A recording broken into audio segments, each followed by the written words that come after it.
Hello student, this is Pankaj Dhiman, faculty member of SBS Law College, Shri Ganganagar. Now we are going to start next topic of the Industrial Relation Code and question is bipartite form. ये bipartite form क्या होता है, इसकी importance क्या है, इसको हम यहाँ पे समझने की कोशिश करेंगे। देखिए बाईपार्टाइट फॉर्म की अगर हम बात करें तो बाईपार्टाइट होता क्या है, पहले इसको हम समझ लेते हैं। बाईपार्टाइट मीन्स द्विपक्षीय, दोनों साइड से जब रिप्रेजेंटेटिव एम्प्लॉयर और एम्प्लॉय के बैठते हैं, आपस में किसी डिस्प्यूट से रिलेटेड जो है वहाँ पे नेगोशिएशन करते हैं, डेलिबरेशन करते हैं, तो उसको हम बाईपार्टाइट फॉर्म जो है बोलते हैं। ये बहुत ही इंपॉर्टेंट है कि किसी भी इंडस्ट्रियल डिस्प्यूट को ट्रिब्यूनल के पास जाने से पहले, कोर्ट में जाने से पहले उसको आपस में बैठ के सुलझाने की कोशिश जो है की जाए।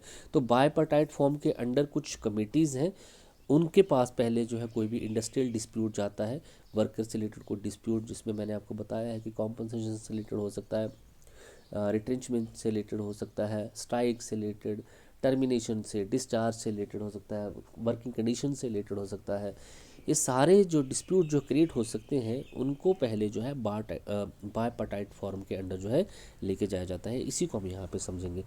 The bipartite form is a form to maintain the cordial and good relationship between the employer and employees. जैसे कि मैंने आपको बताया, इसका पर्पस क्या है कि एक अच्छे रिलेशन जो है एम्प्लॉयर एम्प्लॉयज़ के बीच में बने रहे, and to resolve material differences between them to resolve the dispute. और उनके बीच में जो भी डिफरेंसेस आ गए हैं उन डिस्प्यूट को जो है रिजॉल्व किया जाए। In section 3 and 4 of the chapter 2 of the Industrial Relation Code 2020 a provision has been made regarding the bipartite form। देखिए कौन कौन से प्रोविज़न है। कॉन्स्टिट्यूशन यहाँ पे फॉर्म की कैसे है, दो जहाँ पे formation of bipartite form consist of following, एक है वर्क्स कमेटी और दूसरा है ग्रीवेंस रिड्रेसल कमेटी। एक वर्क कमेटी है, दूसरी शिकायत निवारण कमेटी यहाँ पे है। सबसे पहले बाईपार्टाइट फॉर्म के अंडर जो वर्क कमेटी है उसको समझ लेते हैं। तो सबसे पहले कोई भी डिस्प्यूट अगर इंडस्ट्री के अंडर होता है तो सबसे पहले वो जो डिस्प्यूट जो है वर्क कमेटी के पास जाएगा। The provision regarding the constitution of the working committee has been made in subsection 1 and 2 of the section 3 of the code. If the case of any industrial establishment in which 100 or more workers are employed or have been employed on any day in the preceding 12 month, तो अगर किसी भी industrial establishment में, किसी भी industry में अगर 100 से ज़्यादा वर्कर जो है काम कर रहे हैं या फिर पिछले एक साल में 100 से ज़्यादा वर्कर ने वहाँ पे काम किया है, the appropriate government may by general और special order require the employer to constitute a worker committee. तो एप्रोप्रिएट गवर्नमेंट जो है रिक्वायर कर सकती है उस एम्प्लॉयर से कि वहाँ पे एक standing committee, working committee sorry, उस को बनाया, वहाँ पे ऐसा ऑर्डर जो है वो कर सकती है, जिसमें कि equal number of workers representative हो वहाँ पे, ये ध्यान में देना, और एम्प्लॉयज़ के भी हो। Provided that the number of representatives of the worker in such committee shall not be less than the number of representative of the employer। तो यहाँ पे जितने नंबर ऑफ रिप्रेजेंटेटिव एम्प्लॉयर के होंगे उतने ही नंबर ऑफ रिप्रेजेंटेटिव जो है वो एम्प्लॉय के भी होंगे। तो दोनों पक्षों के जो है 5-5 मेंबर जो है एम्प्लॉयर्स के भी और एम्प्लॉयज़ के भी 5-5 रिप्रेजेंटेटिव जो है इस वर्किंग कमेटी में रहेंगे। The representation of the workers shall be chosen in such manner as may be prescribed from among the workers engaged in the establishment and in the consultation with their trade union if any registered in accordance with the provision of section 9। तो अगर worker की कोई trade union है तो trade union में जो है representative जो है वो चुने जाएंगे, उस तरीके से चुने जाएंगे जिस तरीके से after the consultation with the trade union. तो ट्रेड यूनियन अगर वहाँ पे रजिस्टर्ड, अगर इंडस्ट्री के अंडर ट्रेड यूनियन रजिस्टर्ड है तो वो जो एम्प्लॉयज़ के जो वर्कर होंगे वो क्या होंगे, जो है ट्रेड यूनियन की कंसल्टेशन के बाद जो है वहाँ पे चुने जाएंगे। ड्यूटीज़ क्या है वर्किंग कमेटी की ड्यूटीज़ यहाँ पे देख लीजिए, सेक्शन 3 में बताई गई है।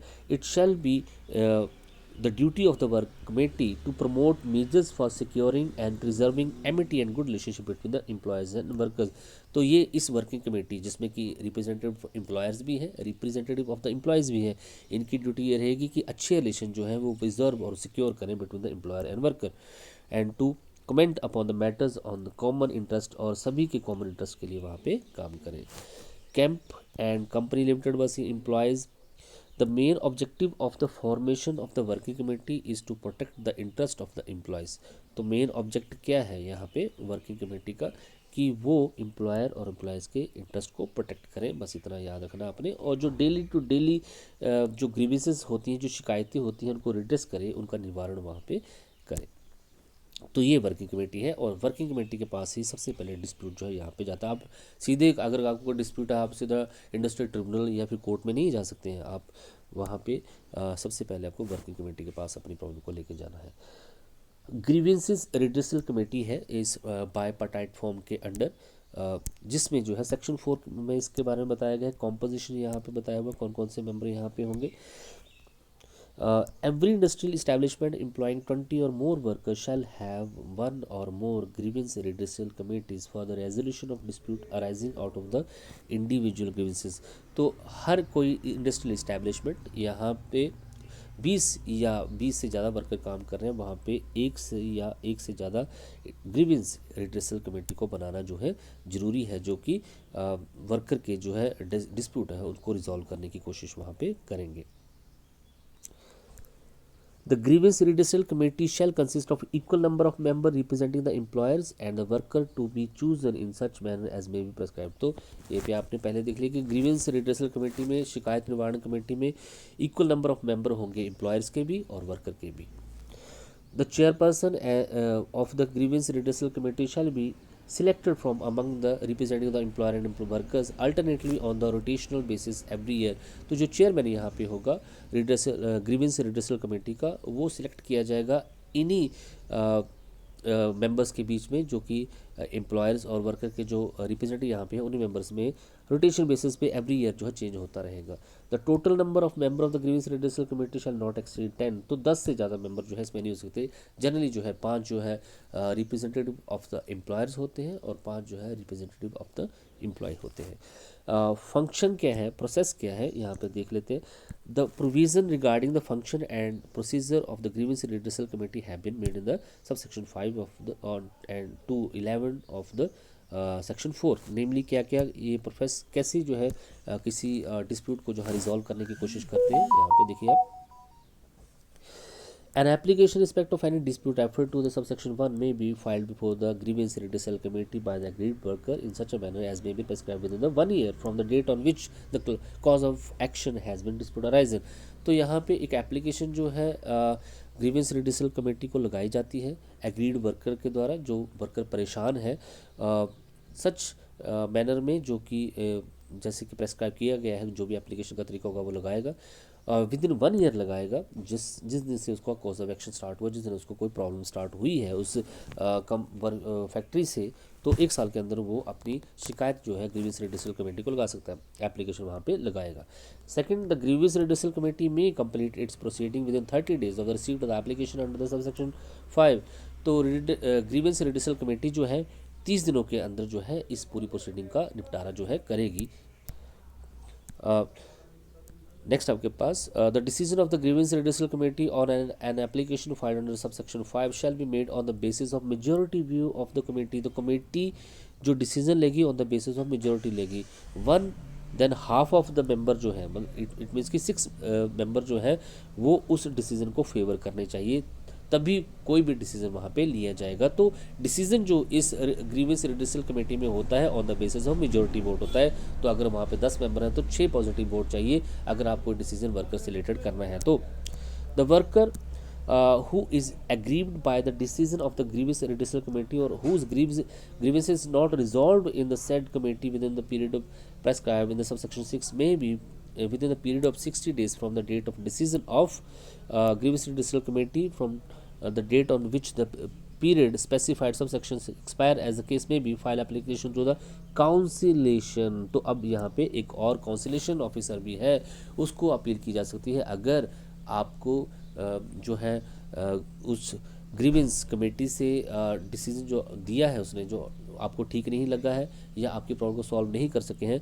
तो विद इन द 60 डे आप जो है एक और वहाँ पे है काउंसिलेशन। तो काउंसिलेशन ऑफिसर के पास जो है आप इसकी जो है ग्रीवेंस को लेके जा सकते हैं थ्रू द ट्रेड यूनियन के थ्रू, फिर जो है आप काउंसिलेशन के पास जो है जाएंगे।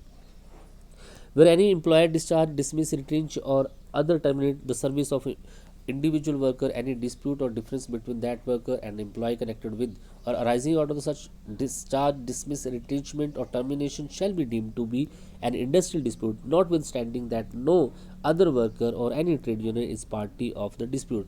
तो अगर कोई एम्प्लॉयर जो है किसी को डिस्चार्ज कर देता है, वर्कर को डिसमिस कर देता है, रिट्रेंच कर छंटनी उसकी कर देता है, टर्मिनेट उसको जो कर देता है, तो उस कंडीशन में ये एक इंडस्ट्रियल डिस्प्यूट माना जाएगा। ट्रेड यूनियन यहाँ पे पार्टी नहीं होगी, वो वर्कर सीधा जो है इसको चैलेंज कर सकता है, अब ट्रिब्यूनल के पास भी वो जा सकता है। Not with standing anything contain in the section 53, any worker as prescribed in section 5 may make an application directly to the tribunal for the adjudication dispute referred in 30 days the expiry of the 40 or expiry of the 45 day from the date of his made application to the conciliation officer। तो देखिए अब तो यहाँ पे साफ बता दिया गया है कि कोई भी वर्कर जो है अगर काउंसिलेशन ऑफिसर में एप्लीकेशन लगाने के बाद भी अगर उसका निपटारा वहाँ पे नहीं होता है तो उसके बाद 45 डे के बाद जो है वो एप्लीकेशन जो है अब ट्रिब्यूनल को भी लगा सकता है। अब आप एडजुडिकेशन बॉडी के पास जा सकते हैं जो कि डिसीजन वहाँ पे उस पर देगा। तो यहाँ पे देखिए कि जो रिडेसल कमेटी है, ग्रीवेंस रिडेसल कमेटी जो यहाँ पे है वहाँ पे एप्लीकेशन लगाइए, वहाँ पे डिसीजन अगर आपका नहीं होता है तो आप काउंसलर के पास जाएंगे, काउंसलर के पास भी अगर आपका डिसीजन नहीं होता तो फिर फाइनली आप ट्रिब्यूनल के पास जो है जा सकते हैं। The application refer to the sub section 10 जो यहाँ पे बताया गया है कि आप यहाँ पे एप्लीकेशन लगा सकते हैं ट्रिब्यूनल के पास, ये आप 2 साल के अंदर लगा सकते हैं। Expiry the 2 year from the date of dismiss, discharge, retrenchment, ये क्योंकि सारे इंडस्ट्री रिलेशन एक के मैटर अंतर आते हैं और यहाँ पे आप ट्रिब्यूनल में जो है एप्लीकेशन वहाँ पे लगा सकते हैं। तो ये है आपके पास बायपार्टाइट फॉर्म जिसमें आपने देखा कि वर्किंग कमेटी क्या होती है और ग्रीवेंस रिड्रेसल कमेटी क्या होती है और उनकी फंक्शन कैसे होती है। Thank you so much.